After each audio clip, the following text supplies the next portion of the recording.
ассалому алейкум тамошобинони гиромӣ. Ин барномаи саволу ҷавоб аст ва бояд гуфт ки даҳумин барномаи мо ҳисоб мешавад.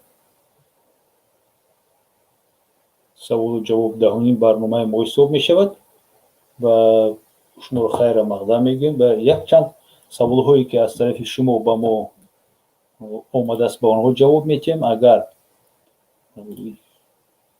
ягон саволи дигар пайдо шуд, ҳатман ба онҳо низ ҷавоб хоҳем дод. инак баъд аз як лаҳза шуруъ мекунем. каме ҳамин шакли берунаи каналро тағйир диҳем.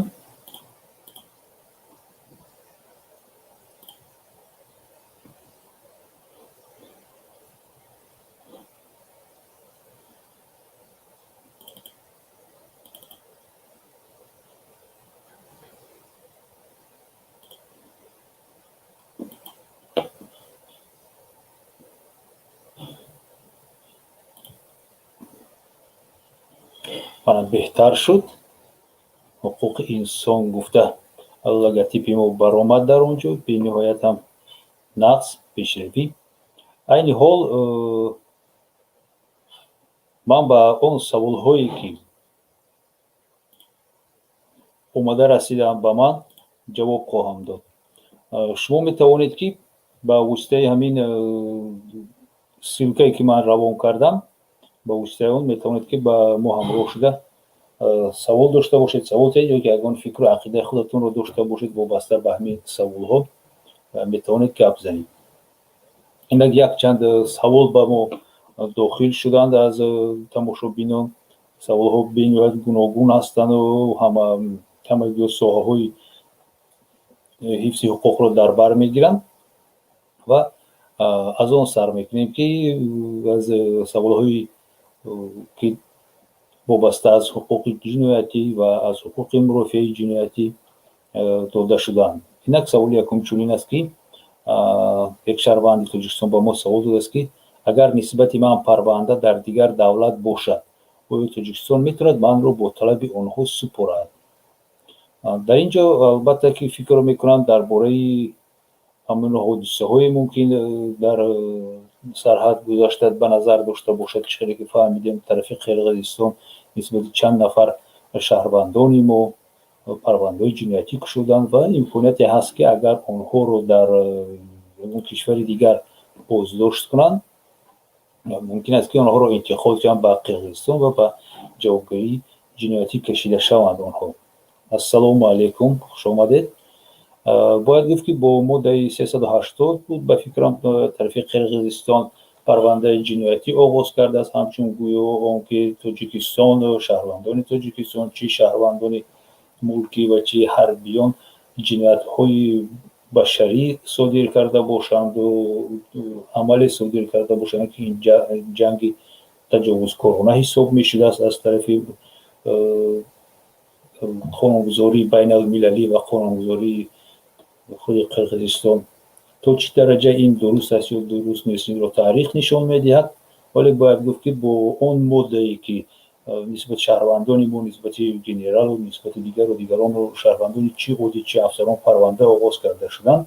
чиқдре ки ман як дуруст пеш дар як барномаи дигар бародар гуфта будам, нисбати ҳамин шаҳрвандони ҳам одӣ ва ҳам мулкӣ новобаста аз он ки вай солдати қаторӣ ҳаст ё ки генерал ҳаст ё ин ки деҳқоне ҳаст ки манзили худро ҳимоя мекунад, нисбати парванда оғоз карда шудааст гӯё аз тарафи Қирғизистон ва тибқи он агар онҳо боздошт карда шаванд дар дилхоҳи макон ва ба Қирғизистон интиқол дода шаванд, нисбати онҳо мумкин аст ки ҳукм аз 15 сол то ҳукми абад таъин карда шавад.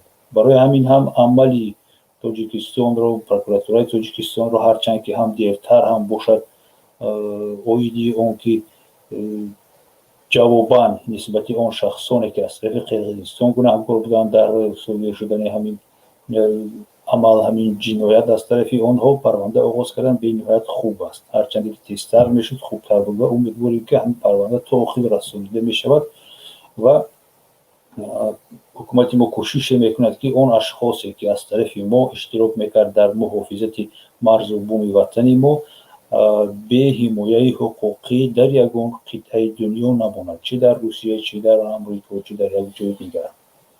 ва ҳодисае ки бо Фурқат Абдуфаттоев рух дод ва дар Бошқирдистон ӯро бо талаби Қирғизистон дастгир кардан, айни ҳол ҳоло ҳам дар муассисаи нигоҳдорӣ нигоҳ дошта мешавад ва интизори интиқол ё ки интиқол надодани ӯ ба Қирғизистон аст.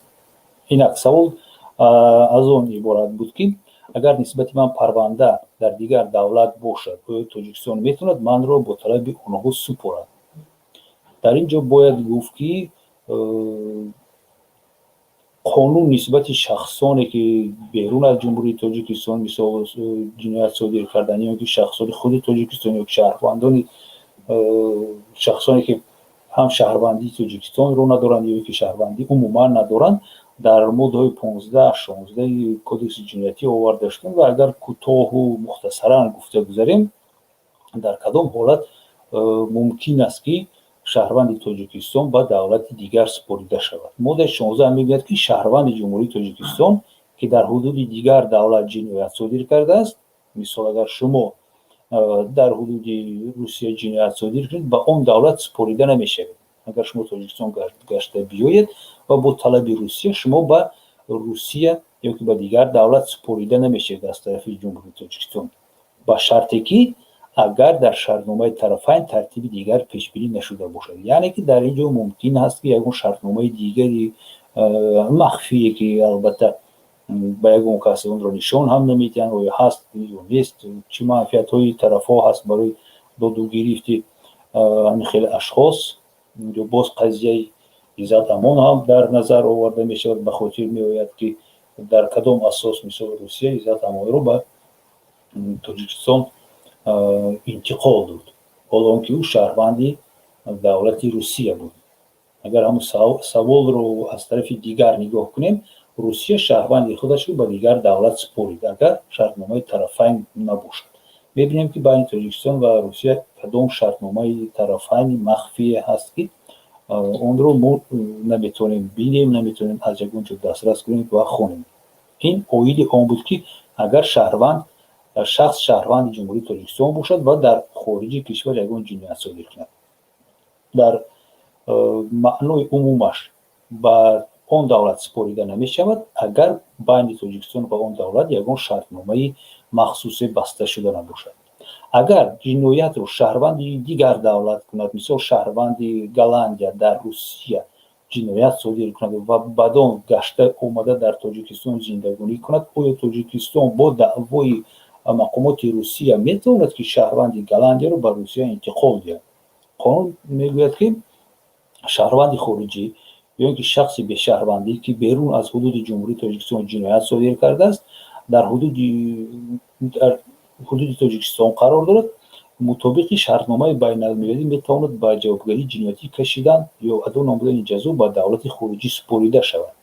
бинед, дар инҷа калимаи метавонад ва ҷумҳурии Тоҷикистон аз ин ҷумла бармеояд ки ҷумҳурии Тоҷикистон худаш ба тасмим мегирад ки он ашхосро ба хориҷа, ба давлате ки ӯро талаб мекунад интиқол кунад ё ки не, ё ки мутобиқи қонунгузории худи Тоҷикистон он шахсро ба ҷавобгарӣ кашанд. ин дар бораи ҳолате ки оё шахсро мумкин аст ки ҳангоми оғози парвандаи ҷиноятӣ аз тарафи дигар давлат аз Тоҷикистон интиқол кунанд ё ки депортатсия кунанд, супоранд.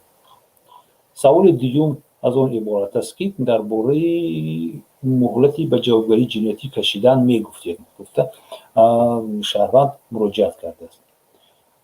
дар бораи ҷавобгарии ҷиноятӣ ба ҷавобгарии ҷиноятӣ кашидан ҳангоми муҳлати ҳамин ҷавобгарии ҷиноятӣ кам шудану тамом шуданаш дар моддаи 75 кодекси ҷиноятӣ мисол оварда шудааст, дар кодекси муофиаи ҷиноятӣ ҳам оварда шудааст ва он чунин мебошад ки номи модда ҳам ҳамин хел аст, мисол озод кардан аз ҷавобгарии ҷиноятӣ бо сабаби гузаштани муҳлати ба ҷавобгарии ҷиноятӣ кашидан. ҳар як ҷиноят барое ки тибқи он касеро ба ҷавобгарӣ кашид муҳлат дорад, муҳлати ба ҳамин ҷавобгарӣ ҷиноятӣ кашидан. албатта ҷиноятҳои вазбин ва махсусан вазбин чунин муҳлатро надоранд. ҷиноятҳои на чандон вазбин, дараҷаи миёна ҷиноятҳои вазбин муҳлат доранд ва ин муҳлатҳо тибқи моддаи 75 мисол барои ҷиноятҳое ки на чандон вазбин ҳастанд 2 сол ҳисоб мешавад пас аз содир кардани ҳамин ҷиноят, яъне ки дар ҳамин муддат шахсро имкон дорад, мумкин аст ки ба ҷавобгарии ҷиноятӣ кашид пас аз 2 соли содир кардани ҷинояти на чандон вазнин. агар ҷиноят дараҷаи миёна бошад ин 6 сол мебошад ва агар дараҷаи ҷинояти вазнин бошад 10 сол. 15 сол пас аз содир намудани ҷинояти махсусан вазнин ба истиснои нишондоди қисми панҷуми моддаи 75 оварда шудааст ва қисми панҷум мегӯяд ки барои ашхосе ки якумра аз озодӣ маҳрум шудааст ё ки он модда чунин санксияро доро ҳаст, яъне ки барои содир намудани ин ё он амал чунин ҷавобгарӣ пешбинӣ шудааст, нисбати ин ашхос озод кардан тибқи моддаи 75 яъне гузаштани муҳлати ба ҷавобгарӣ кашидан татбиқ карда намешавад. вале бояд дар назар дошт ки на ҳама касро пас аз гузаштани ҳамин муҳлатҳо аз ҷавобгарӣ озод мекунанд. танҳо ҳамон ашхосеро ки оиди он ки ҳамин кас даст дошт дар ҷиноят, ҷиноятро ӯ содир кард, шарик буд дар ин ҷиноят, аз тарафи мақомот умуман хабар нест. вале агар ашхос иштироки ӯ аниқ шуда бошад, нисбати ӯ парванда оғоз карда шуда бошад, вале бинобар он ки ӯ гум шуд, бинобар оне ки ӯ мисол ягон касалии вазбин ба дучор шуд ки айни ҳол ба ҷавобгарии ӯ ба парвандаи ва имконияти давом доданро надорад, дар ин ҳолат парванда муҳлати ҳамин ба ҷавобгарии ҷиноятӣ кашидан, яъне муҳлати мурофиавӣ боздошт карда мешавад ва баъд аз оне ки ҳамин норасоиҳо, ҳамин камбудиҳо бартараф карда мешавад, мисол агар касал бошад ӯ ба сиҳат мешавад, муҳлати мурофиавӣ аз нав оғоз карда мешавад. агар вай мисол дар розиск бошад, яъне дар ягон кофтукови байналмилалӣ бошад ё ки дар кофтукови ҷумҳуриявӣ бошад, дар ҳамин ҳолат ҳам муҳлати мурофиавӣ боздошт карда мешавад ва пас аз дарёфт кардани ӯ, боздошт кардани ӯ, ёфтани ӯ муҳлати мурофиавӣ меравад.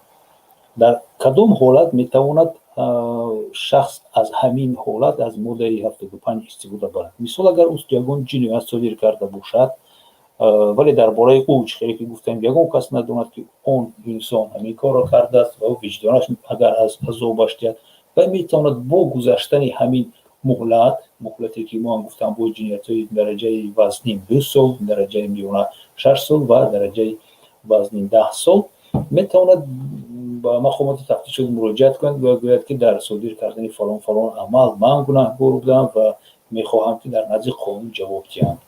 нисбати ӯ парванда оғоз карда мешавад ва бинобар оне ки муҳлати ба ҷавобгарии ҷиноятӣ кашидан гузаштааст, ӯ озод карда мешавад.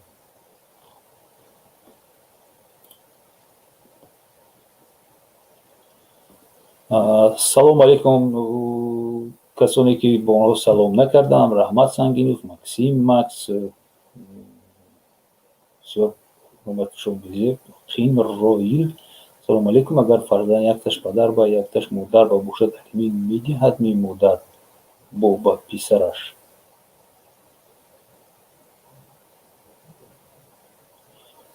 салом алейкум. модар ба писараш алимин медиҳад?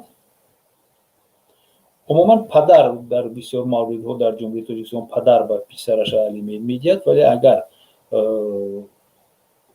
як фарзанд якташ дар падар бошад, якташ дар модар бошад, вале падар муҳтоҷ бошад, падар ягон имконияти нигоҳбини он фарзанде ки ба ӯ мондааст надошта бошад, мумкин аст ки агар байни зану шавҳар муросона бошад, ягон созишнома мувофиқа набошад, падар метавонад ки ба тариқи судӣ оиди ситонидани алимент барои нигаҳдошти фарзанди умумияшон аз модаре ки чунин имкониятро дорад талаб кунад.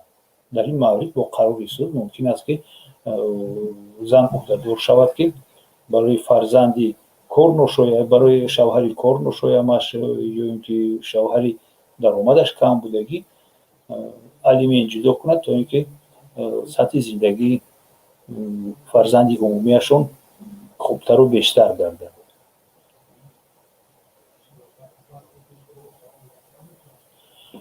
дар бораи саволи раҳмат ман гуфтанӣ ҳастам ки айни ҳол ягон маълумоти наве нест дар бораи қазияи Иззат Амон. бинед ки ҳамин ҳодисаи сарҳадот дигар қазияҳо дигар масъалаҳои муҳимро пахш кард, дигар касе дар бораи онҳо ҳам гап намезанад, ягон маълумотам аз дохил нест, на аз тафтишот ма ягон чӣ мефаҳмем, на аз писаронаш, на радиои озодӣ буд, дигар ягон маълумоти бештари паҳн накарданд. ман фикр мекунам ки ин як фурсати хубе буд барои мақомоти қудратӣ, то ин ки ҳарчи бештар ҷалб кунанд ба ном ҷабрдидаҳоро нисбати Иззат Амон ва он парвандаро мустаҳкамтар кунанду ҳарчи тезтар ба суд равон кунанд. аллакай ба фикрам зиёда аз 1 моҳ мешавад боздошти Иззат Амон. тибқи қонунгузорӣ тафтиши парвандаҳо агар он қадар ҳам мушкил ҳам набошанд то 2 моҳ аст. То 2 моҳ бояд парвандаи ӯ ба тамом расад ва парвандаи ӯро бояд баранд ба суд супоранд. ягон чиз шуд, ман боварӣ дорам ки шумо пеш аз ман аз тариқи дигар бародарону дӯстоне ки дар интернет эфир доранду дар интернет фаъол ҳастанд мефаҳмед. ҳатман агар мо фаҳмем ягон чиз ба шумо мерасонем.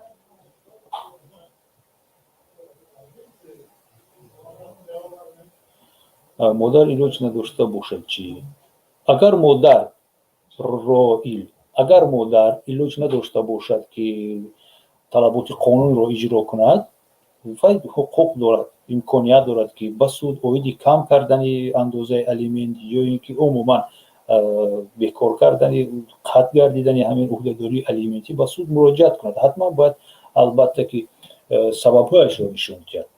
сабабҳо чӣ метавонанд шуданд? сабабҳо даромади кам доштани худаш, сабабҳо он мебошад ки як нонхӯри дигар, агар камтар вай грубитар гӯем, нонхӯри дигар дар оила пайдо мешавад, фарзанди нав таваллуд мешавад, мисол ё ки ягон каси дигарро ба нигоҳбинии худ мегирад, ягон пиронсолро, ягон маъюбро, ягон каси дигарро. ҳатман бо пешниҳоди ҳуҷҷатии вазъи молиявӣ мумкин аст ки ба суд ки ҳамин қарорро баравад муроҷиат кард, то ин ки чиз андозаи алимент кам карда шавад. ин мумкин аст. он чизе ки суд таъин кардааст, ин якумра нест ва қотиёна нест, вобаста ба шароит метавонад ки тағйир ёбад. ҳамчунин шумо метавонед вазъи молии он тарафро нигоҳ кунед. агар вазъи молии он тараф беҳтару хубтар шуда бошад ва зарурият ба пардохти алимент аз тарафи шумо набошад, ё ин ки пардохти алимент ба ҳуқуқ ва уҳдадориҳои шумо ба тарзи солими ҳамон маъмулии мисол фарзанде ки бо шумо мондааст таъсири бад нарасонад, албатта ки бояд аз тарафи суд андозаи алимент кам карда шавад. ҳатман бо нишон додани сабабҳо. лекин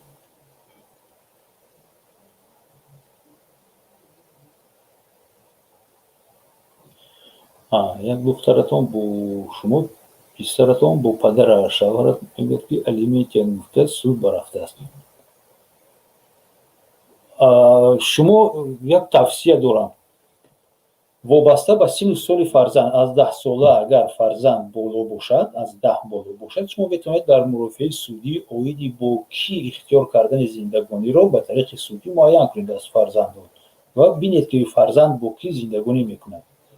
ва дар суд метавонед баромад карда гӯед ки ин шавҳари ман ки писарамро бо худаш мехоҳад ки писарам бо ӯ зиндагонӣ кунад, вале имконияти нигоҳбини онро надорад. ман ҳайрон гӯед барои чӣ вай фарзандро мегирад назди худаш тарбия кардану нигоҳбинӣ кардан, ҳол он ки имконияти молиявӣ нигоҳбини онро надорад, ҳатто аз ман алимент талаб мекунад. میتونید وقتی تأمین همین وقتی دعوای او اویدی الیمنت شما نیز یک عریضه من درباره این یک برنامه فکر دارم نیت دارم که باید کنم عملهای شهروندان هنگامی آغاز پرونده های گردشدنی مثلا این پرونده شما بر کاتگوری پرونده گردشدنی داخل بشود وقتی که نسبت شما عریضه وارد کرده می شود و سود یا که کارمندی سود شما رو به سود دعوت میکند میگه که نسبت شهری از طریق شهری شما با شما عریضه وارد شده است نسبت شما یا که دیگر پرونده گردشدنی شما چی عملها رو میتونید کنید شما البته که میتوانید که فرصت گیرید هیچ وقت سراسر ما نشوید فرصت گیرید که با عریضه او شناس شوید لازم شمارید اگر ادوکات گیرید لازم شمارید میتونید ملاحظه ها رو نویسید نسبت همین عریضه میتونید عریضه دعوی متقابلا نویسید و میتوانید از خود سود نیز طلب کنید که بنابر سبب هایی که برای شما دشوار است مثل دریافت کردن یگان دلیل که برای حل واقعیانه پرونده مهم است میتونید که از سود خواهش کنید که همون عمل رو اجرا کنید یعنی که سود طلب کنید از یگان کارخانه از یگان اداره اویدی دریافت کردن یگان دلیل یگان حجت که اهمیتی مهم داشته باشد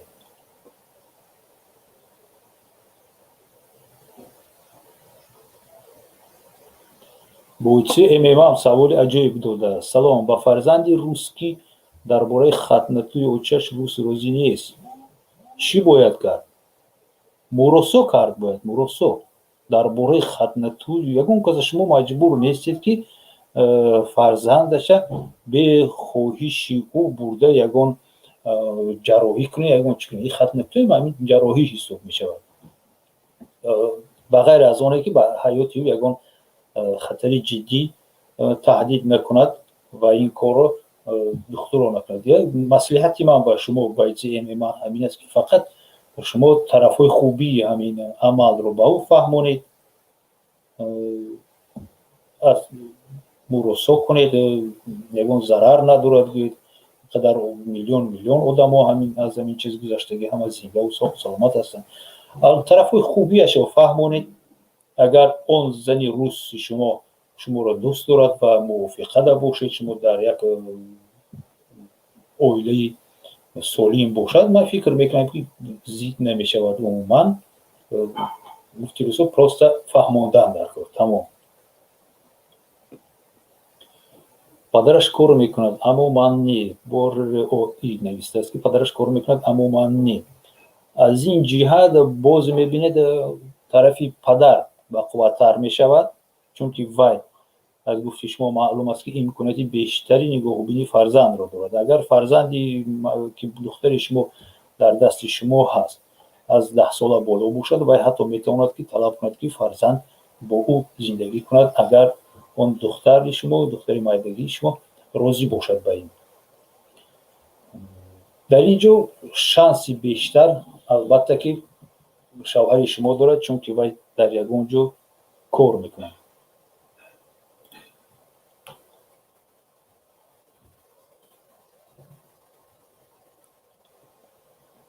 این سیلکه می باشد با استریم یاردی ما اگر کسی سخنی کردنی باشد میتواند در رویت سخنش رو گپ زند این حال من با دیگر سوال ها میگذارم که با ما رسیدن حالا ما فقط با دو سوالی که از شما پیشتر به ما رسیده بود نه اون سوال هایی که در رفتی برنامه دادید از اون سوالی که پیشتر رسیده بود دوتاش جواب دادیم یعنی که درباره مهلت به جوابگری جنایتی کشیدن و درباره اونی که اگر شهروند تاجیکستان بیرون از تاجیکستان یگان جنایت صادر کند آیا در کدام حالت تاجیکستان میتواند که اون رو حدود دست ادب گرفته سپارد که دیگر دولت رو سود کند و به جوابگری جنایتی کشد یک سوال دیگر سوالی بسیار هم چه بگویم عجیب است و فکر میکنم دونستن اون کم کس میداند این رو درباره اون است که آیا زنها در سیزا و EVS با مانند مردان نگاه داشته میشوند شرط شرایط نگاه داشت آنها یک خیل است یا نه برای من قانون درباره тарз ва шарту шароити нигоҳдошти гумонбаршуда айбдоршаванда ва судшавандаро як бори дигар таҳлил кардам ва дар он ҷо дарёфтам ки моддаи 31 он дар бораи хусусиятҳои дар ҳабс нигоҳ доштани занон гуфта меравад. баъд қайд кард ки ин фақат дар бораи ивс сухан рафта истодааст ва дар сезор дар муассисаҳои ислоҳӣ не, фақат сухан дар бораи гумонбаршуда айбдоршаванда ва судшаванда меравад. қисми якуми ҳамин модда мегӯяд ки занҳои гумонбаршуда айбдоршаванда ва судшаванда дар ҷойҳои дар ҳабс нигоҳ доштан бо худ фарзандони то 3 соларо нигоҳ дошта метавонанд. ҷойҳои ҳабс куҷоянд? ивс изолятор временного содержания, мисол дар шаҳри Душанбе, дар дохили шӯъбаи корҳои дохили ноҳияи Фирдавсӣ аст. ивс мегӯянд изолятор временного содержания ба русӣ ва сизо. яъне ки бинед дар ҳамин ҷо агар зан кӯдаки то 3 сола дошта бошад, мумкин аст ки кӯдаки то 3 солааш ҳамроҳи ӯ бошад, то ин ки ягон таъсир ба кӯдакаш нарасад психически аз лиҳози он ки як бора модараш гум мешавад, дур меравад аз вай, модарашро намебинад. ва қисми дуюми ҳамин модда чӣ мегӯяд? дар ҷойҳои дар ҳабс нигоҳ доштан барои занони ҳомила ва заноне ки бо худ фарзандонашон нигоҳ медоранд шароити беҳтари моддию маишӣ, хизматрасонии махсуси тиббӣ ва меъёри барзиёди озуқаворӣ ва таъминоти ашёӣ ташкил карда мешавад, ки аз тарафи ҷумҳурии Тоҷикистон муайян карда мешавад. албатта бисёр пункти хуб аст, пункти боиси таҳсин аст, аҷиб нақс, вале ман барои риоя шудани ин пункт, ин қисми модда ягон боварӣ ҳам надорам, чунки шарту шароити нигоҳ доштани боздоштшудаҳоро мо ҳама медонем, сифати хӯрокаи онҳоро медонем, таъминоти онҳо бо лавозимоти тиббӣ, бо дорувори мо медонем ки ки дорувори ба маҳбасҳои мо ба ивсу сизо равон мекунад. агар Тоҷикистон ақаллан ҳамин пункти моддаи 31 қонуне ки худашон қабул кардан иҷро мекард, бисёр хуб мешуд, вале ҳайҳот ин кор онҳо карда наметавонанд. қисми 3 ҳамин модда мегӯяд ки ба давомнокии гаштугузори ҳаррӯзаи занони ҳомила ва заноне ки бо худ фарзандон нигоҳ медоранд маҳдудият гузошта намешавад. баъд гуфт ки барои мардон мисол маҳдудият аст, барои дигар маҳбусон маҳдудият аст барои гаштугузор на камтар аз 1 соат дар як шабонарӯз, вале барои гаштугузори ҳаррӯзаи заноне ки ҳомила ҳастанд ё ки фарзандони ноболиғи хашонқати онҳо мебошанд, чунин маҳдудият нест, яъне ки он дилхоҳ вақт метавонад гаштугузор кунад, албатта на соати 10 шаб то 6 саҳар. қисми 4 мегӯяд ки нисбати занони ҳомила ва заноне ки бо худ фарзандонашонро нигоҳ медоранд, мумкин нест ки ҷойгиркунӣ дар картер ҳамчун чораи ҷазо истифода карда шавад. ман як бояз беҳбудии дигар барои чунин занон мумкин нест ки онҳоро дар картер ҷо кунанд, яъне ки ҷазои барои вайрон кардани тартиботи дохилӣ барои онҳо аз ҳама вазбин таъин карда намешавад. ва қисмати охирони ҳамин модда ки дар бораи хусусиятҳои дар ҳабс нигоҳ доштани занонро мегӯяд, аз он иборат аст ки дар ҳолатҳои зарурӣ маъмурияти ҷойҳои дар ҳабс нигоҳ доштан, мисол маъмурияту раису сардори ивсу сизо дигару тибқи тартиби муқаррар намудаи қонун метавонанд дар бораи муваққатан бо хешовандони наздик ё ин ки ба муассисаҳои бачагона додани кӯдак ба мақомоти дахлдор дархост пешниҳод кунанд. яъне ки дар ин маврид мумкин аст ки сардори муассиса ариза пешниҳод кунад ва кӯдакро аз дасти он зани гумонбаршуда, зани айбдоршаванда ё ки судшаванда гиранд, ё ба хиштабор диҳанд, ё ки ба ягон дом интернат бурда супоранд. салому алайкум ба ҳамае ки айни ҳол дохил шуданд. мо дар ин барнома ба саволҳои шумо ки бештар ба мо ба унвони мо ба тариқи имо, ватсап, телеграм расида омада буданд, ҷавоб дода истодаем. Агар шумо низ тамошобинони гиромӣ савол дошта бошед, метавонед ки саволотонро дар ҳамин ҷо нависед ва ман ҳатман кӯшиш мекунам ки ба онҳо ҷавоб диҳам. инак як саволи дигар аз шаҳрванди мо аз хуҷанд ба мо ирсол гардидааст ва савол аз он иборат аст ки никоҳ кай бекор мегардад? ҳангоми баровардани қарори суд ё регистратсия дар ЗАГС. регистратсияи бекор кардани ақди никоҳро инҳо дар назар доранд. ҳамино гуфтани ҳастанд ки никоҳ кай расман гӯё бекор мегардад? ҳангоме ки ба тариқи судӣ қарор баромад ё ҳангоме ки регистратсия шуд дар ЗАГС, яъне ки ҳамон қарор регистратсия шуд. моддаи 25 кодекси оилаи ҷумҳурии Тоҷикистон дар бораи ин мегӯяд ва номи ҳамин модда аз он иборат аст ки лаҳзаи қатъ гардидани ақди никоҳ ҳангоми талоқ. дар қонун оварда шудааст ки ақди никоҳ дар мақомоти сабти асноди ҳолати шаҳрвандӣ, яъне ки дар ЗАГС саҳҳ аз рӯзи ба қайдгирии давлатӣ бекор кардани ақди никоҳ дар китоби сабти асноди ҳолати шаҳрвандӣ қатъ мегардад. яъне аз ҳамон ҳолате ки ақди никоҳи шумо дар муассисаи ЗАГС дар дафтари бекор кардани ақди никоҳҳо қайд гардид, дар ҳамон давра аз ҳамон лаҳза ақди никоҳи шумо ба тариқи қонунӣ гӯё бекор карда шудааст. ин дар ҳолате ки ягон баҳс нест. вале агар дар ҳолате ки байни зану шавҳар баҳс буд ва ақди никоҳ дар суд бо қарори суд бекор карда шуда буд, дар ин маврид аз рӯзи эътибори қонунӣ пайдо кардани ҳалномаи суд қатъ мегардад. ман ҳамин диққат кардам дар кор ки дар ин ҷо қонун дар бораи он намегӯяд ки аввал бояд қарори суд барояд ва он қарори судро гирифта бурда дар хати дар мақомоти сахш ба расмият дароранд. он лаҳза ЗАГСу муносибатҳои никоҳӣ ба таври қонунӣ қатъ мекарданд. қонун мегӯяд ки ҳангоми бекор кардани ақди никоҳ дар суд аз рӯзи эътибори қонунӣ пайдо кардани ҳалномаи суд.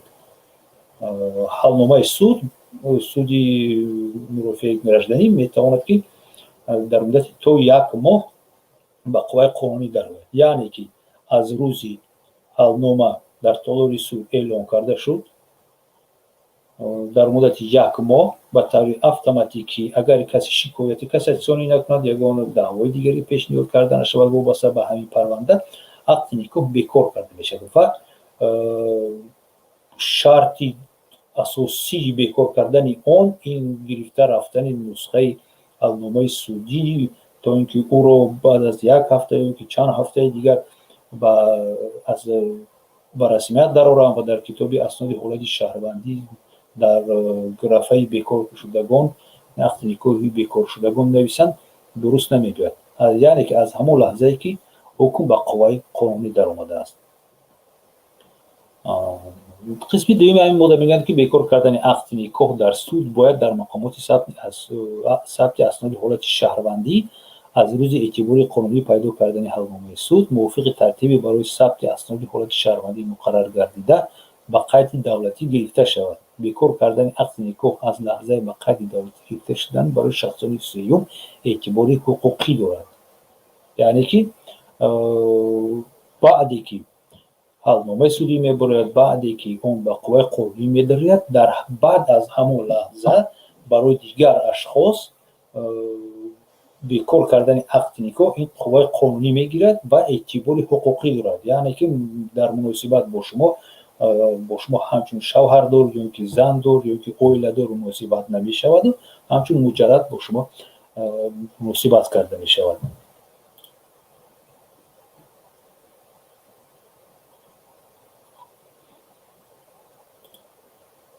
инак саволи дигар аз як шаҳрванди мо омадааст ва дар бораи он аст ки хешу табори одами судшуда метавонад аз болои суд шикоят кунад. камтар савол аниқтар нест, барои ҳамин васеътар мегӯям. савол чӣ мемонад ки хешу табори одами судшуда метавонад аз болои суд шикоят кунад. агар аз болои ягон амали мушаххаси судие ки нисбати шумо нисбати шахси наздики шумо содир шудааст мисол амали номатлуб нофаҳмӣ ягон хатоги ҳуқуқ байронкунӣ хел бошад, албатта ки шумо метавонед ки ба ҳам суди болоӣ ҳам метавонед ба прокуратура ба раиси ҳамон суд оиди амалҳои ношоистаи ин суд шикоят кунед.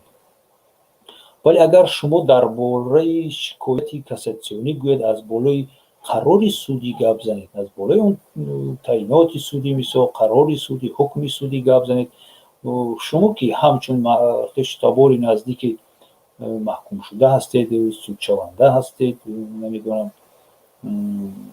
ки ҷабрдида ҳастед, шикояти кассатсионӣ оварда наметавонед то ҳамон ҳолате ки шуморо ҳамчун тараф чи муфаттише ки парвандаро оғоз карду пеш бурд, чи прокуроре ки ин корро мекард ва ё ки чи худи суде ки баррасии ҳамин парванда дар ихтиёри ӯ буд, агар ҳамчун ҳимоятгар шуморо бо қарори худ бо таъиноти худ ба парванда ҳамроҳ накунанд, то ин вақт шумо ҳуқуқи ягон шикоят аз қарори судӣ карда наметавонед. яъне ки аз қарори судӣ шикояти кассатсионӣ ё ин ки шикояти назоратӣ карда наметавонед. ҳатман бояд ки аз тарафи он ашхосе ки ман номбар кардам, муфаттиш, прокурор ва суд пештар қарор дар бораи ҷалб кардани шумо ҳамчун намояндаи хештабори наздики судшаванда, айбдоршаванда мисол ё ки ҷабрдида ва парванда бояд ҳамроҳ карда шавед. фақат дар ҳамин ҳолат шумо метавонед ки аз болои қарори суд шикоят кунед.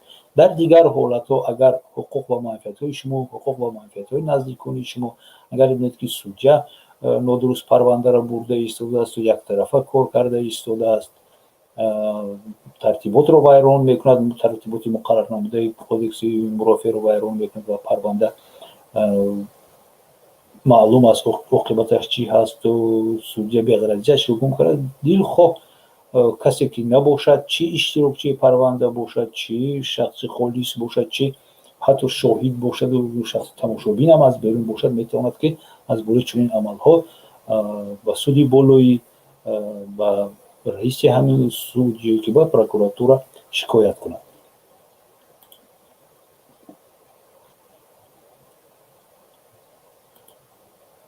инак тақрибан саволҳои мо ҳам ба итмом расида истоданд. ҳамагӣ як саволи дигар монд ки ҷавоби онро ман ба шумо гуфтанӣ ҳастам ва кӯшиш мекунем ки барномаро ҳарчи тезтар ба итмом расонем. агар савол дошта бошед, метавонед ки саволотонро нависед, метавонед ки шумо саволотонро дар зери навори ҳамин видео ки дар YouTube пахш мешавад нависед ва ҳатман мо ба онҳо ҷавоб медиҳем. чӣ хеле ки пештар гуфтам, мо дар YouTube ҳастем, мо дар имо ҳастем, дар Viber, WhatsApp, Telegram ҳастем бо рақамҳои ки ман айни ҳол ба шумо ирсол мекунам. шумо метавонед ба ҳамин рақамҳо занг занед дар имо, Telegram, WhatsApp, Viber ва агар савол дошта бошед, саволотонро дар ҳамон ҷо нависед. мо кӯшиш мекунем ки ҳарчи тезтар ба саволҳои шумо ҷавоб диҳем. агар аз дасти мо биёд, ҳатто метавонем кӯшиш кунем ки ягон ҳуҷҷати мурофиавиам тартиб диҳем ба манфиати шумо. инак саволи охироне ки дар ин барнома мо ният дорем ба онҳо ҷавоб диҳем он аст ки як савол омадааст. амаки ман бинобар пир будан ва бесаводиаш замин ва манзилашро ба ҳамсоя фурӯхтааст, вале то ҳол ӯ фикр мекунад ки заминро ҳамсоя баъди марги ӯ мегирад, гӯё ӯ ҳадя карда бошад ё меросӣ мондааст. дар асл заминро шартномаи хариду фурӯш кардаанд. мешавад бо ягон ҷо шикоят кард дар ин бора? аз саволи шумо бармеояд ки амаки шумо фиреб хӯрдааст аз тарафи ҳамсоятон ва надониста ки чӣ шартномаро имзо мекунад, мисол дар нотариус чиро имзо намекунад, ба фиребаш кардан ё ки ба гумроҳӣ дароварданша оиди муҳтавои ҳамон амалиёташон шартнома ҳуҷҷатиро имзо кардааст ва амаки шумо то ҳоло фикр дорад ки то зинда буданаш ҳамсоя ӯро нигоҳубин мекунад ва баъди аз маргаш ин манзилу ин замин ба ҳамсоя мегузорад. ولی شما چه فهمیدید که در اصل زمین علاقه فروخته شده است و شرطنامه خرید و فروش است و دیر خواه وقت ممکن است امکانیت دارد که همسایه اما که شما را از منزل استقامتیش زده پیش کند در حالت زنده بودنش، در حالت همین در قید حیات بودنش. البته این عمل شما به نهایت خوب است اگر همین درست باشد که شرطنامه آنها شرطنامه خرید و فروش است، یگان شرطنامه هدیه و شرطنامه دیگر نیست که طبق شرط‌های آن صاحب این منزل همسایه آن کس بعد از وفات او می شود و در شرط نگاهبین کردن درست و مقرر گردیده قانون و شرطنامه های این طرفی عملکی شما می گردد. در این حالت گفته می شود که در قانون به اعتباری عهدها گفتنی گپ است، یعنی که عهدهایی که در حالتهای ناگوار بسته می شوند، از جهت نافهمی بسته می شوند، در نتیجه تأثیر فند و فریب، در نتیجه تأثیر تهدید فشار بسته می شوند، ممکن است که با طریق سودی چنین عهدها رو به اعتبار حساب کنند و یعنی که قوای قانونی آنها برهم داده می شود، شرطنامه بیکار کرده می شوند. ماده 203 کودکس گراجدانی جمهوری تاجیکستان محض درباره همین است و نام دارد به اعتباری عهدی که در نتیجه گمراهی بسته شده است. و از روی سوال شما برمی آید که اما که شما هنگام بستن شرطنامه فکر میکند که شرطنامه دیگر بسته شده است، گویا که او هدیه کرده است، وصیت بسته است، ولی در اصل از طرف همسایه‌تان نسبت اموالی اماکتان و نسبت اماکتان یک خیانت صادر شده است و شرطنامه خرید و فروش بسته شده است که در دل خواه حالت، در دل خواه وقت او میتواند که خالی کردن منزل استقامتی را از طرف اماکی شما طلب کند، چی به طریق سودی، چی به طریق کارمندان مقامات قدرتی اماکی شما را پیش کند از منزل. در این مورد وقتی که شما باوری کردید و دلیل یافتید که شرطنامه در نتیجه گمراهی بسته شده است، شما میتوانید که طبق طلبات همین ماده 203 کودکس گراجدانی جمهوری تاجیکستان مراجعت کنید. همین ماده چی میگوید؟ قسم یکمش میگوید که سود میتواند عهدی در نتیجه گمراهی بسته را که اهمیتی مهم دارد، این مسئله هدیه و خرید و فروش منزل استقامتی اموال غیر منقول، این اهمیتی مهم دارد، با دعوای طرفی که در اثر گمراهی عمل کرده است به اجبار اعتراف نماید. یعنی که اماکی شما باید به سود مراجعت کند و به اعتباری یعنی این عهد رو به اعتباری همون شرطنامه رو طلب کند و دعوا کند که در وقت امضا کردن این عهد این شرطنامه من درباره ماهیت اصلی آن خبردار نبودم، چون که از طرف من این همسایه همونیم که از طرف خودی نتاریوس من به گمراهی در آورده شدم، با من دیگر چیز گفتن و بدتر من از سخنانی جیانم یکی پسرم نبیرم فلانی یکی فلانی فهمیدم که عهدی که من امضا کردم اون عهدی هدیه و اون عهدی میراثی نه و وصیت‌نامه نه و این عهدی خرید فروش شده است که این عهد رو من نیتی بستن نداشتم، یعنی که ما رو فریب کردم.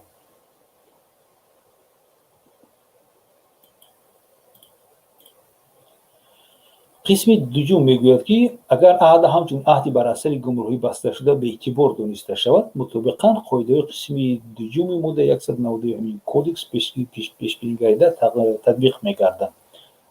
یعنی که دعوا اگر اعتراف گردیده شده است، طرف دیگر با گناه او شخص به گمراهی در آورده شده است، اون زیانی واقعی که این اشخاص کشیده است باید از طرف شخصی که عهد رو در نتیجه گمراهی در امضا کرده است، عهد رو ترتیب داده است، عهد بسته، باید از طرف او از طرف مال و ملک او زیان برای شخصی گمراه برقرار کرده شود.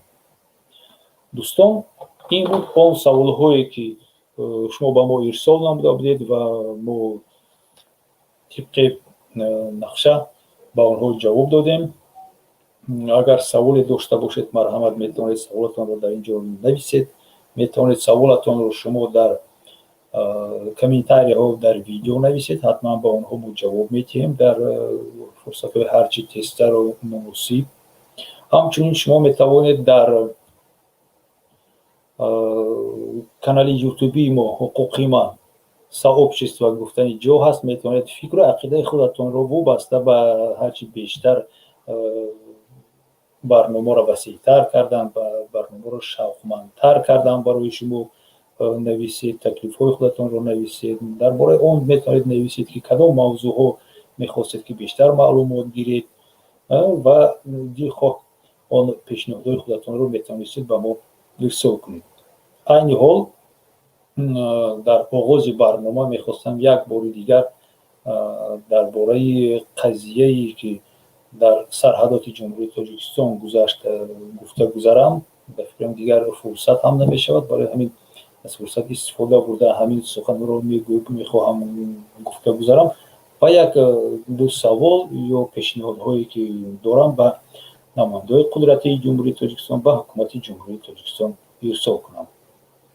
یکم این که من دستگیری میکنم اون عملی که پروکراتور گنرالی جمهوری تاجیکستان کرد، هرچند که اون هم دیر هم بود، یعنی که آغاز کردن پرونده جنایتی نسبت خدمتچیان حربی و دیگر شخصانی که از طرف شهروندان جمهوری قرقیزستان که در جنگ تجاوزکارانه سهم داشتند و من نیز این عمل و اون حادثه‌ای که گذشت در قرقیزستان بغیر از جنگ تجاوزکارانه که از طرف قرقیزستان صادر شده بود یگان چیز دیگر نامبر کرده نمیتوانم، چون که در عمل همین خیلی بود و مناقشه های سرحدی هم نامیدن ممکن است. برای همین من تکلیف میکردم که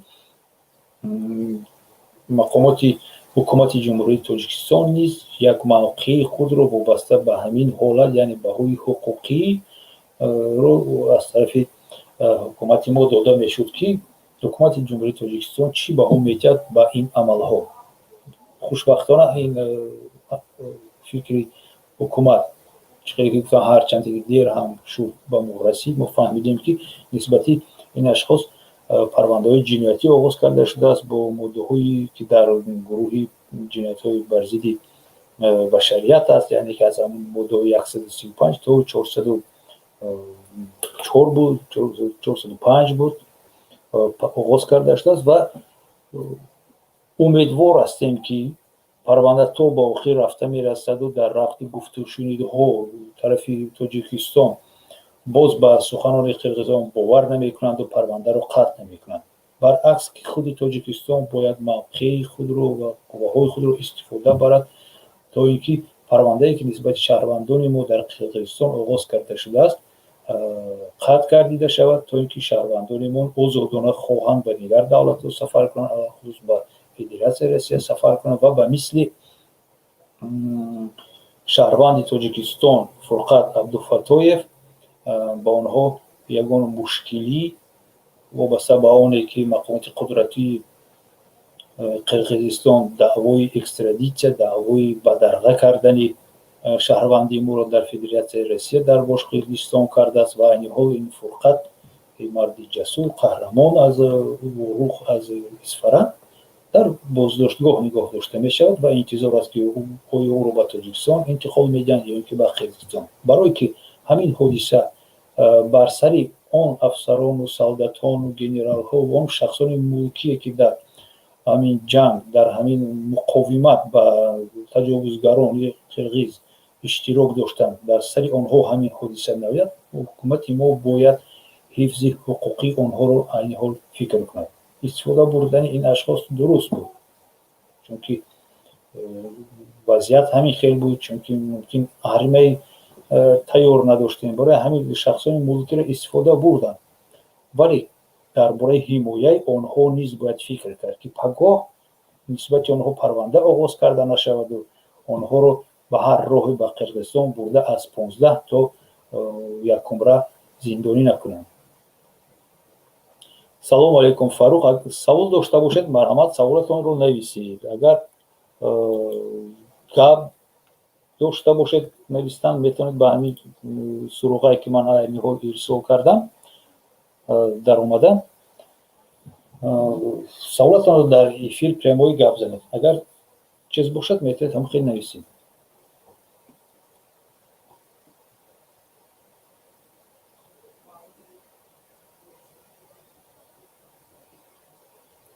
Исло, шумо Дмитрий Алексеевич, городской суд Московской области выдает в качестве привлекаемого лица по адресу Московская область.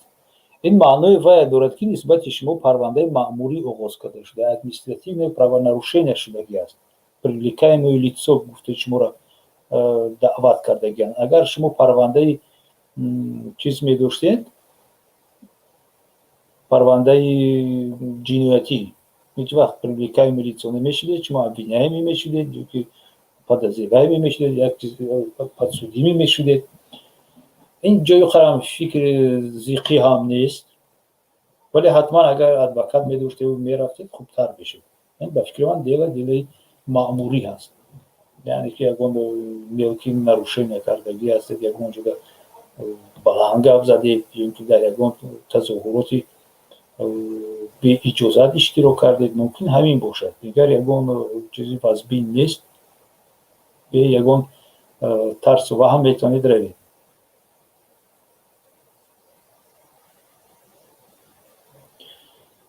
бездельник менависад.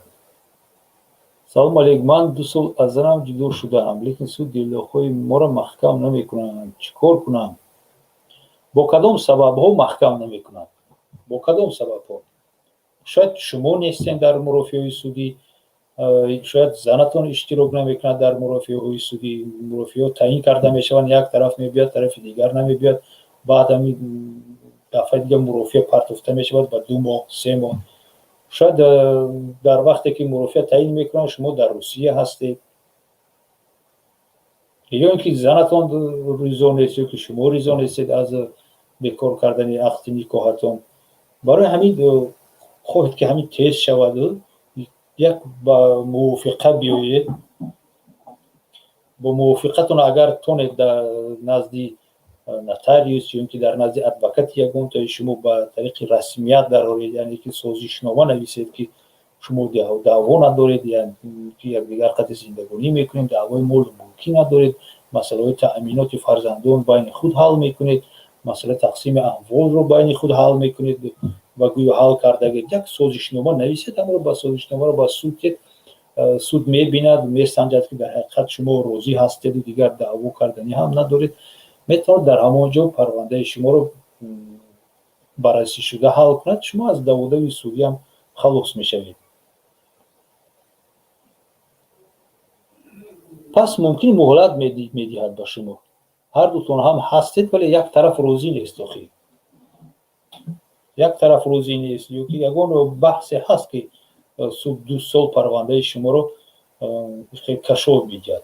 ولی اگر در حقیقت یگان مشکلی نباشد، چخیلی که نه پیش از این یک سوال بود درباره اینکه میتوانیم که از بالای سود شکایت کنیم، از بالای بی‌عملی و عملی سود میتونید که شما شکایت کنید که бездельник، چیش بگو бездельник، میتونید شکایت کنید و بگید که سود با سود ولایت شکایت کنید. اگر سود ولایت نباشد با سود شهری یا که سود اولی شکایت کنید. بگید که همین سودیا علاقه مدت 2 سال شده است پرونده ما رو حل کرده نمیتواند، ما هر چی تیزتر میخواهیم مناسبت‌های قانونی نکاحی خودمان رو بیکار کنیم تا اینکه یک اوله برپا کنیم، تا اینکه یک عملی حقوقی دیگر رو به انجام رسانیم و همین نداشتن سندی لازمه مانع شده است و این مانع رو با ما ایجاد میکند سودیا عبدالرحمانوف مثال ایش میکنه که پرونده از دست او گرفته شده و دیگر سودیا داده شود،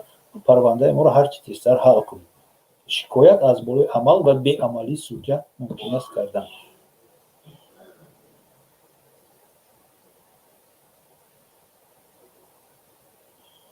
ممکن اصلاح تجیکا ممکن من انیق نمیدونم دیل شما درباره چیز، برای که شما خودتان به فکرم نمیدونید که چی شدگی شما. اگر روسیه باشد دولتی هست که مقرم با قانون ها اطاعت نمیکند، علاوه خصوص با قانون ها ва вобаста ба оне ки қонун ба кӣ тааллуқ бояд дошта бошад. Мисол қонун ба тоҷико барои чорниё нерусскиё мумкин аст ки ягон таъсири бад расонад.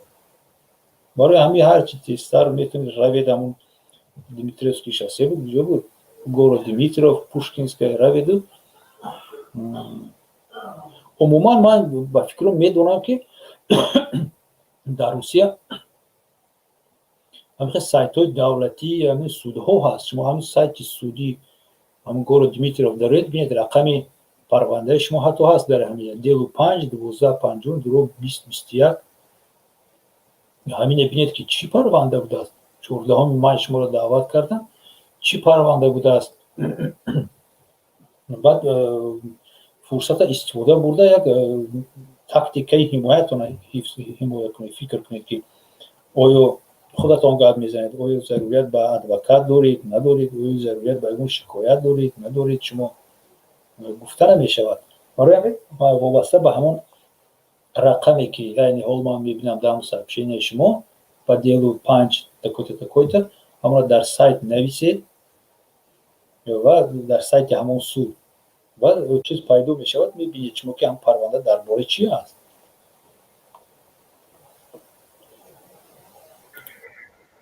салому алейкум. бездемиду рост хай ва ё ҳамин хела пул хурдесан. шумо шикоят кунед ай болошон. коре ки шумо метавонед карда ин ҳамин шикоят кардан аз беамалии судя гуфта ба суди болоӣ шикоят кунед. аз ҳама хубтараш ариза ба суди болоӣ аз номи худатон менависед ариза. ҳамин хели судя ҳамқадар солу муҳлат парвандаи моро баррасӣ дорад, вале ин парвандаи мо ҳалли худашро намеёбад. хоҳиш мекунем судя муҷозот дода шавад, ҳаллиш карда шавад, парвандаи мо ба дасти дигар кас расонида шавад. ҳамин хел. салом акои Александр, хуш омадед. салому алейкум бародари азиз. чӣ хел шумо? нағз хуб, шумо чӣ хел? меша соз чанд вақт набудед, шуморо гӯш мекардам.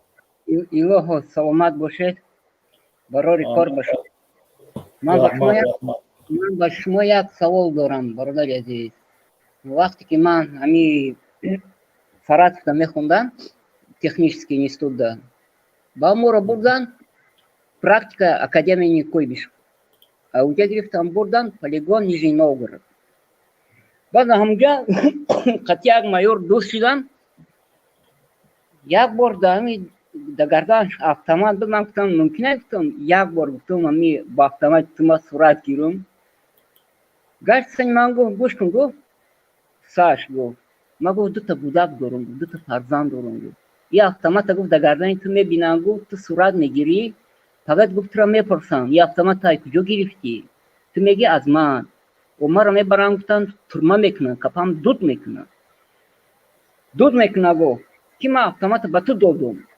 ана ки дар инҷа бояд барои чӣ дар Тоҷикистон ҳамин хел гражданин бачаҳои ёши шумо дидена да гардонашон автомат сурат видеоролик гирифтесан. бабаи ягон гап намешавад. намепурсад ягон кас ки кӯ ти автомата гирифтӣ.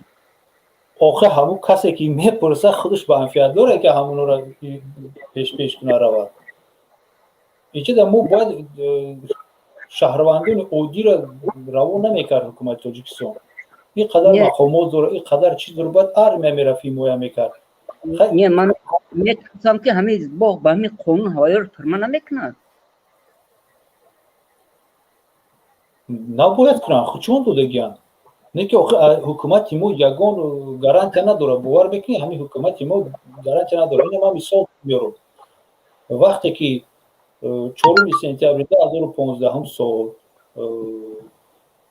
корое мешавад дар душанбе, дар роҳатӣ, дар павоти аэропорт ва мегӯяшонад ки як шӯриш буду, кӯшиши табаддулоти давлатӣ буду. ҷонишини вазири корҳои минабарона Назарзода Ҳоҷи Ҳалим хушум ҷамъ карду, банда дошту, ихел карду, ухел карду, автоматшон доду, мана лоҳшон доду, хостанд табаддулоти давлатӣ кунанду рафтанд ромид дарада табодилоти давлатӣ карданӣ буданд. бинед ман дар парванда ки иштирок доштам худи ҳамон одамое ки дастгиршон кардан кадоми шакл накуштан дастгир кардан мегуфтанд ки мо аллакай 10 бор шуда ҳамин хонаҳои ҷаҳрӣ меомадем 10 бор мо меомадем моро яроқ медоданд форма медоданд консерва медоданд дар кисаҳомон булишкаи хлебмон медоданд дар вертолету самолету пои сувор мекарданд роимон мекарданд рави чиз исфара рафта будем мега ғарб рафта будем хобуғ рафта будем мега ба фармони ҳамин ҳукуматдоро ина ҳамин рӯзам мега ҳамун шабам мега моро приказ омад ки ҷамъ шавед приказа ҳамин одам медод мо ҷамъ шудем мо фикр кардем ҳукумат моро фариқариста вақте фаҳмидем бихирия дига дер шуда буд ина қабилан моро ҳамчун ҷинояткор экстремисти террористи табодилгар гуфта маҳкам доранд турмашон карданд барои ҳамин гарантия нест ҳамин ҳукумати мо бовар кунед Александр мумкин фақат буга ки ту яроқа гирифтӣ ту кӯшиши вай дошт гарантия нест ба ҳамино барои ҳамин нағзиш шахсоне ки военӣ нестанд нагиранд ягон чиз аллакай армия омадаги ва ҳамун лаҳза мумкин буд барои ки армия набуд дар сарҳад аҳоли хест яроқа гирифту заду пеш кард қирғизоро пеш кард рафт не ки айни ҳол ай ки инҷо мисол ай дигар ноҳияҳо бачаҳои ёша мегирем мебарем зарур нест ба фикри ман лекин худи қирғизо ҳам дигар таслим шудагиам дар расонаҳо мебинем чӣ хел ба зораву таволо омадагиам барои ки соли 2000 сол дар Москва мо қати як дӯстам дар клуби кура метро Кантемировский дорад ҳамҷа иштагӣ будем дар ҳамҷа охранаш милисо будану гражданский форма қати меистоданда ваям чӣ пул кор мекарданда охрана меистоданд пул кор мекарданд лишний подработка бутунда баъни дӯстам қати ваё ҷамъ шуд вай дӯстам ваёро зад чихеле ки дар киси ҳава як тир пистолет андохтанд дар кисаш парк карданда дасташ қол додан қапидан киси вай як тир пистолет ёфтанд вай барои ҷанг маҳкам накардам сакя накушодану барои ҳамун як тири пистолет 2 сол додан шуд вай лавозимоти ҳарбӣ ҳисоб мешавад чихе доги ман ҳайрон даст вайда мисол гражданский форма автомат ягон қонун дарост намеёбад охир ман дар бораи ҳамин гуфтестам ки проблема анами одамода мешавад ҳамино нисбати анамино парванда оғоз мекунад қирғизистон уже гуфтагие ки ман оғоз кардам ва фақат дар Россия ки рафтан иноро меқапанд ҳамашона ранге ки Фурқат Абдуфаттоев ки аз хуҷанд аст аз суғд аст ҳозир дар Русия маҳкама депортатсияш дорад ба талаби қирғизистон ана ҳамин хел мешаванд вай ба тарафи Қирғизистон мере ки вай граждани Қирғизистон нестад граждани Қирғизистон нест не ки Қирғизистон нисбати парванда оғоз карда ки чанд сол пеш дар ҳамин муноқишаҳои назди сарҳади иштирок кардагия фаъолона иштирок кардагия нисбати ҳокимияти Қирғизистон кадом амалеро карда намедонам чӣ кор карда таҷовуз карда ҳукумата гирифтани казе зада нисбатиш парванда оғоз кардем дар розиск додианша народови ана дар Қирғизистон номуш мебурад ба талаби Қирғизистон вай меқапанд ҳозир дар СИЗО ИВС маҳкама тоҷики мо ана ҳукумати мо бояд пешгирӣ кунад анамира мисоли ҳамин Фурқат Абдуфаттоев бояд пешгирӣ кунад то ки анамин шахсҳое ки шаҳрвандаи оддӣ ҳастанд ҳатто ҳамун солдате ки ирӯз дар хизмат аст агар хизматаш тамом мешава бо бечора маҷбур аст бирава Россия кор кунӣ анаи проблемада гирифтор нашавад ина масъаларо бина якум дуюм чанд вақт шуда ман ҳамина гуфтанӣ буду бо аёда меброяд Тоҷикистон бояд ақаллан як хотираи пост нигоҳ дорад дар бораи ҳамун шаҳидое ки шаҳид шуданд ҷоншонро бохтанд дар ҳамиҷа ақаллан як лавҳаи хотиравӣ бикунад бо навиштани номошон дар исфарая дар ворухая дар ягон ҷо барое ки ино кореро карданд ки бояд ҳукумат мекарданд ино ватана ба ҷои армия ҳимоя карданд кадомеш ки шаҳрванди оддӣ буд ино ҷасуранд ино қаҳрамонанд ақаллан номшон бояд бошад ба ғайр аз ин бояд нафақаи як умра ба тамоми اهل اوله همونها باید دوده شود از طرف مقامات قدرتی مقامات حکومت دولتی تاجیکستان. پنسیا گفته سازد در نظر دارم پنسیا دوده شود. اون کسی که خدمتچی حربی نبوده و فوت کرد شهید شد در همین راه آزاد کردن وطن باید مرتبهش به مانند همون افسر و سالدت گنرال حسابیده شود و تمام امتیازهایی که به افسرها داده میشه و هنگامی عملیات جنگی به همین و همین باید تطبیق کرده شود. یعنی تکلیف ها و پیشنهادهای من بود وابسته به همین حادثه های گذشته و البته که فضای اطلاعاتی را به زبان روسی و انگلیسی زیاد کردن در کار حالت از روی نظر خودی ما باید گپ زنیم نه اینکه جهانیان ایده و ورسیای قرقیزا را گوش کنند. برادر گوش کننده با من این سوال شما رو با این سوال شما رو من گپ میزنم. باز یک سوال دیگه دارم. همه بین گرانیسور спора говорим بین گرانیسور спора همه را باید کدام سود حل کند؟ مثال سود یگان سود اینا بین خود دو دولت حل میکنن. وجود سود نیست میشمارات نیست.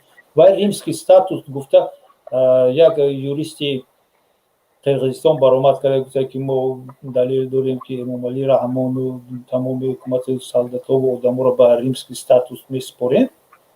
های پورا نیست و گپش خیلی برای خودش پیار کرده گفته گه و اگه اساس نداره سود حل نمیکنه. فقط در نتیجه گفتگوشنید بین دو رهبرای هم دولت ها حل کرده میشه. وجود سود اگه سود هم نیست که حل کنه. اینا مثال Палестин, که اسرائیل постоянно توی داشتن بینشون спорят. و دامجه اوه که سودی اون حل کرد که اسرائیل باید دیوار زد در بین گرانیسر یادتون باشد اگر اون سود ندارد. اوه اون چقدر که دیلیت کرد گرانیسر شما که اسرائیل با دیوار زد سالی یا این کار سال 70 شده یا 80 ما ببینید همین کارم حاضر هم روسیه گفته سر ایران هم گفته افغانستان هم گفته که بیایم ما میانه رو میشیم. ما میانه رو میشیم پسلیت میکشیم در بین شما مسئله را حل میکنیم. اینکه وقتی که ما خودمون حل کرده میتونیم پسلیت نیکی در کار. ما یک فرصت خوبتر و بهتر را دست دادیم ده. ما قوت با اون زیاد بود. ما زمینه اجنبی خودمون را گرداندیم گرفته بودیم. حاضر با همه را به حالت پیشتره گرداندیم. به حالت پیشتره که هم یک هفته پیش بود. هیچ با همه واروخ انقلاب شد. با رفت و آمد مشکل میشود. عموما خوبه را استفاده بودن در کار بودن. وقتی که گرفتن هم چند خیلی بچه خدمت کرده گرفتن دادن در کار نبود. از روی همون حالتی که ما داشتیم باید ما تاجیکستان شرط خودمون را میموندیم در نزد قرقیزستان. نه همه را دادیم با نو خیلی اساسش که همین جنگ تمام شد. جنگ نشود مهم باشه میگم. هوا یکی دو دای بالا فرمون دادیم که دادیم. طوری خیلی خود شد نمیتونم باید مردم قدر با جوش و خروش آمادگی بودن که اگر منشون نمیکردن نمیدونم وجود آزی بودن. باور کنین همین تین ویدیورالی که قرقیزستان میبینم ده همین پریزیدنتشون، پریمیر منیسترشون، دیگر چیزاشون رفتن همو با شکلی زخمی شدن همشون رفتن خبر بیتن نکه یک تایی توجیه که ندیدم که مثال همین کمتر کوکنی کلان باشه رفته باشه که یک همدردی خود اخلان بوده باشه که بپو همیرا لیچینی کنین یک تاش نبرمده ندیدم. که یتیم بالنیسا رفته بود که یتیم قطعی رئیس ولایت به فکرم رفته رئیس شهر اصفهان را خبر گرفتن و بود چند آدم دیگر صورتشون بود. من نمیدونم چی گفتن با پول تمام بچه‌ها پرینو که به پول ویدیورولیک تماشا نکردم. با گفتن که برای چی همین دولت تاجیکستان یگون تاش یگون تاش прямой эфир نمیبرن مثل شما با همین خلق صحبت کنن گوان که درد شما چیه مثل موینی کار حال خلق باشند برویند وقتی که خودشون خلق بالا میدونن شما در نظری و یک خدمتگاری و گورکشونکی و شما برای همونو زندگی داری گویا و چی در میبرومده گپ میزده اگر همون مفکوره در من همی بود من نمیبرومدم گپ زدن و یا خیلی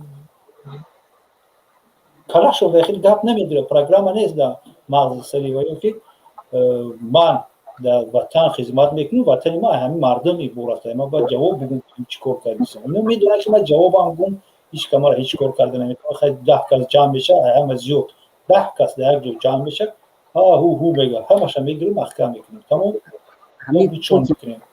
همین پوتین ببینید پوتین ببینید 147 میلیون اهالی دارن در روسیه با چقدر دیگر за границей داره هر سال 2 بار میبره با خلق گاو میزنه کنیسه باید هم هر خی گپو گاو میزنن حقارت هم میکنن چه حقارت هم میکنن پولی که وای داره نوکی وست توجیکستان 10 تا وست توجیکستان خره این چیکش خاطر میشه که 10 تا میشه توجیکستان نوکی وست رنی ازیره خره پولقتی ممکن پولقتی خره لیکن دیگه با خلق خیش با میبره صحبت میکنه چقدر گپو میگن چقدر میتینگامش چقدر گپو میگن شد آخه این خلقم اکو الکساندر خلقم وابسته بود خلق ما بسیار درباره چی فکر میکنن تو شتای گوی مرده را نخره رنگ قرقیزو درباره شکم فکر میکنن درباره یک چیزی بالاتر قرآن فکر نمیکنن فقط خود مسئله شکم شیرکنی پول کورکنی جمع کردن تمام خب به همین حالت هم معلومه که کی رسوندگی شد دیگه همون را باید فکر کنی که نموری شکمت سیر باشه بعد درباره سیستوره ها فکر میکنیم درباره فیلسوف بعد فیلسوف میشه یکم فیلسوف نمیدونم که گشنه باشه گشنه و اثر ایجاد کنه همه ای سریه همین حالت به نهایت معقوله ده همین رئیسای حکومتای با معقوله ما فکرمون در سیاست نیست درباره نگاه کردن طلب کردن این مردم نیستیم که شما چیکار کردید ما باید فکر کنیم که چقدر همین بگهی یا لقمه نان میبریم خونه کودکو بخورن گشنگی نشود در خونمون ولی سویتا بتیم که سویتمون نقشه световой ولی آب ایسو مسلکو بالا و بطر выживание گفتی ورسو فقط выживание رفتیسته تمام выживаем сейчас не живем а выживаем выживание رفتیسته خیلی دوستان گرامی به همین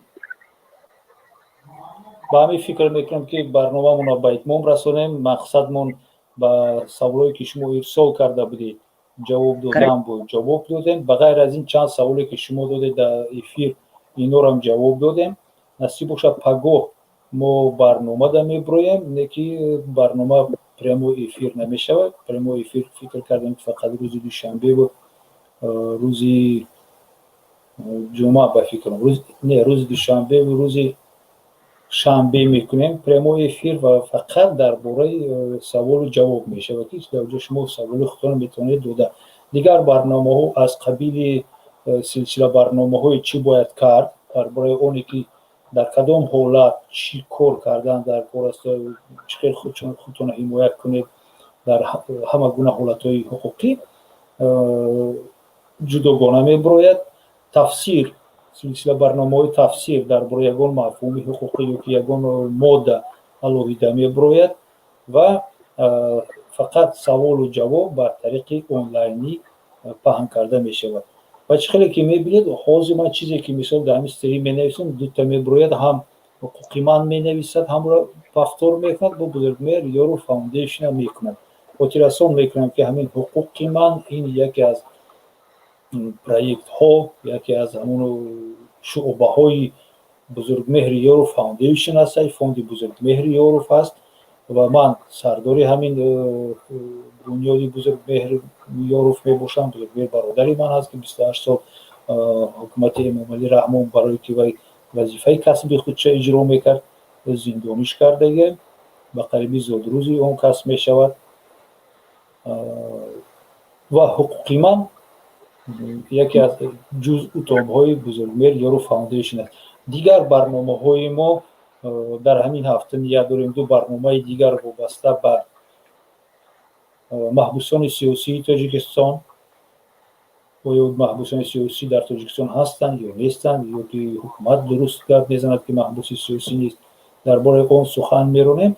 ва дар охири ҳафта як барномаи бениҳоят хуб ният дорем ки дар бузургмер ёру фаундейшн тартиб диҳем ба шумо пешкаш кунем дар бораи яке аз афроде ки яке аз шахсе ки саҳми бениҳоят ҳам калон дорад барои зиндонӣ кардани бародарони мову шумо, барои бегуноҳ зиндонӣ кардани бениҳоят шумораи калони ашхос бо ҷурми экстремизму терроризм.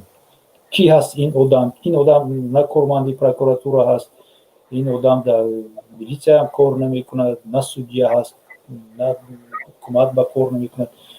шумо мехоҳед ба қариби охири ҳамин ҳафта мефаҳмед ки ин кас кист, чӣ рол бозидагӣ ҳаст, сурату башараша хоҳед дид. ба мақсади он мекунем ки то ин ки ҳамёрони ону ҳамкорони ону ҳамсояҳои ӯ хеш табораш ақаллан бинанд ва донанд ки ман ҳамин падари онҳо, ҳамсояи онҳо, ҳамкори онҳо яке аз ҷинояткорони калон дар ҷумҳурии Тоҷикистон мебошад ва бо дасти ҳамин одам ва бо муҳру имзои ҳамин одам, бо розигии ҳамин одам чӣ қадар ашхоси бегуноҳ дар Тоҷикистон бо ҷурми экстремисту терроризм зиндонӣ шудааст. Фарух Исмоилов чӣ савол додед шумо? ман баромадани буд, шумо мегӯед депортатсия доред. манам шумо дар бораи чӣ гуфтагид? Дар бораи патент?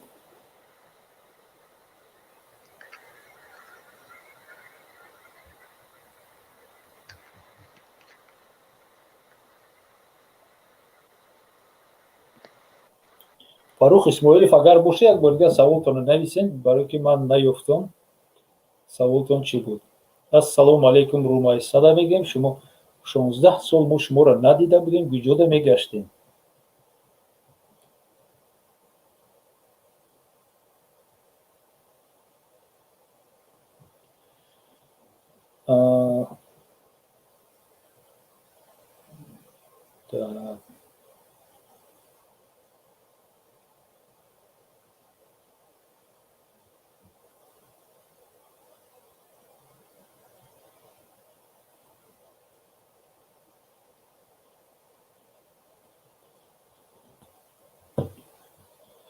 хай саволтонро нанависем, Фарух. ба ҳамин фикр мекунам ки барномамона хотима шуда ҳисоб кунем, чунки аз як соатам зиёд мо барномаи мо давом дорад. Он чизе ки мақсад буд ба итмом расондем, ба мақсадо расидем, ба саволҳои тайёр кардаи шумо мо ҷавоб додем, ҳамчунин бо чанд саволе ки шумо дар ин ҷо додед мо ҷавоб додем. бо мо бошед ҳамеша. пагоҳ мо насиб бошад бо дигар мавзӯъ баромад мекунем. ҳатман пешакӣ дар канали дар саҳифаи фейсбукии худам пахш мекунам ва ҳамчун дар канали Бузургмер ёру фаундейшн метавонед огоҳ шавед дар бораи чӣ мавзӯъ ҳасту чӣ ҳаст соати баромад карданашон ва ҳамчунин дар бораи худи фонди Бузургмеҳри ёру ман дар шумо маълумот додам ва гуфтам ки ду барнома насиб бошад ҳамин ҳафта мешавад. яке дар бораи маҳбусони сиёсии Тоҷикистон ва дуюм дар бораи ашхосе ки бениҳоят роли калон ва муҳимро бозидааст дар бегуноҳ маҳкам кардани, турма кардани, маҳбусӣ кардани шаҳрвандони ҷумҳурии Тоҷикистон. ин ки ҳасту, чӣ афту башара дораду чӣ корҳо ҳасту, махсус чӣ корҳоро ӯ анҷом додааст, шумо дар охири ҳафта маълумот хоҳед гирифт.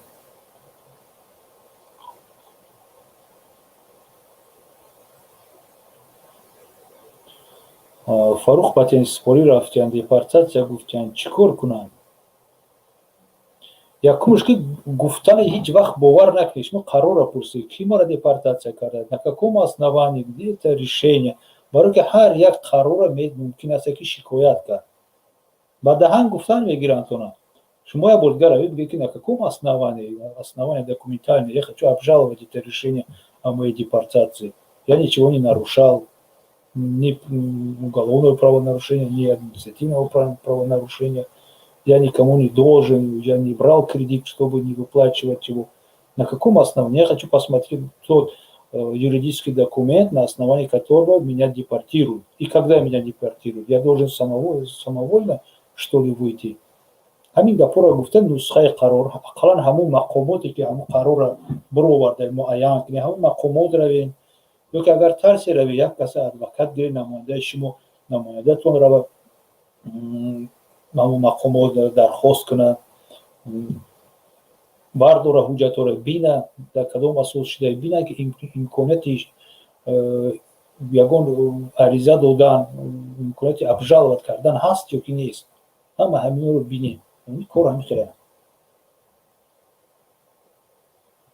با گپی هیچ کس باور نکنید فاروق اسماعیلوف یکم که رفته حجتی سنجین در حقیقت آیا همون دیپارتاسیا گفتگی هست یا که نیست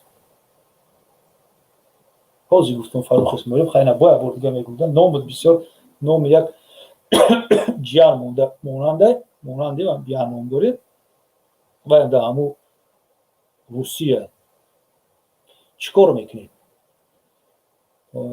پاتین سپوری رفته یک بار دیگه برو به همون جای پاتین بگین که من чьей депортации на основании чего я депортация я подлежу депортации кто вынес решение о моей депортации какой территориальный орган или какой суд какое должностное лицо пожалуйста можете вы мне сказать و میگه که ها пушкинский суд города намедоном Дженджервекского вынес решение такого-то числа اگر ҳарос дошта бошед ки тира меқапана азали суда толори суди мегиранд пешид мекунанд намоянда мегирӣ представитель мегирӣ через нотариус доверенность мети ки этот человек будет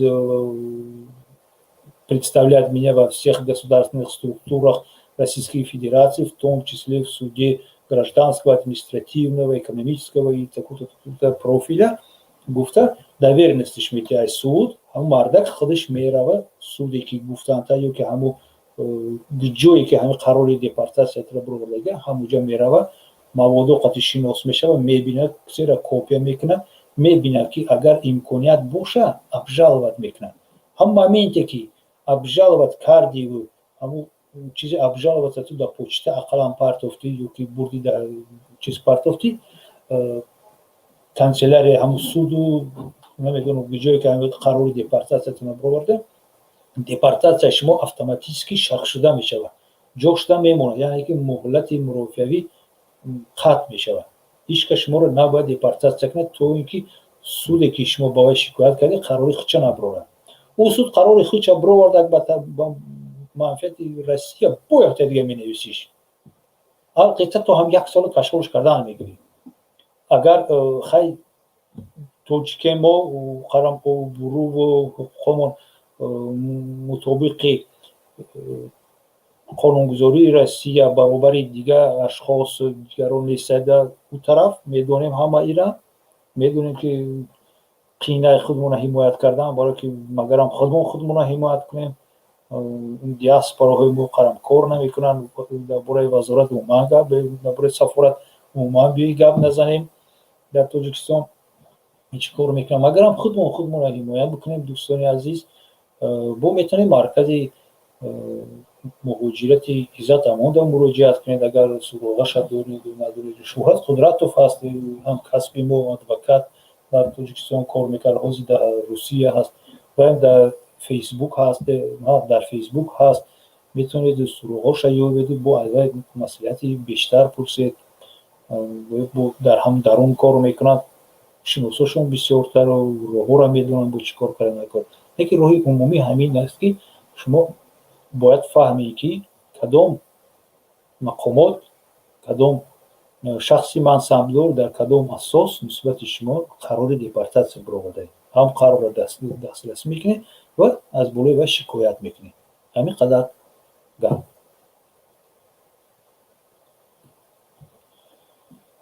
хайр сеюм бор дӯстони азиз бо шумо хайру хуш мекунам хуш омадед дар барномаи мо будед ин канали ҳуқуқи ман шехре ки гуфтем яке аз ҷузъу томҳои бунёди бузургмеҳри ёроф аст ки мақсади мо ин расонавӣ кардани ҳолати маҳбусони сиёсӣ, вазъи ҳуқуқии шаҳрвандони мо дар ҷумҳурии Тоҷикистон, баланд бардоштани савияи дониши ҳуқуқии шаҳрвандони ҷумҳурии Тоҷикистон ва ба дигар давлатҳо низ агар зарурияте пайдо шавад ва ҳамчунин ёрдам кардани онҳо ба дар ягон мушкилии онҳо. ба ҳамин дӯстони азиз хайрамақдам мекунем бо шумо. хушомадед. лайку обуно шуданро фаромӯш накунед то ин ки ҳарчи бештар паҳн гардад маводҳои мо, наворҳои мо, то ин ки бештар мардум дар бораи ҳуқуқ ва ӯҳдадориҳои чӣ худашон чӣ давлат хабардор шаванд ва донанд тавонанд худро ва наздикони худашонро ҳимоят кунанд.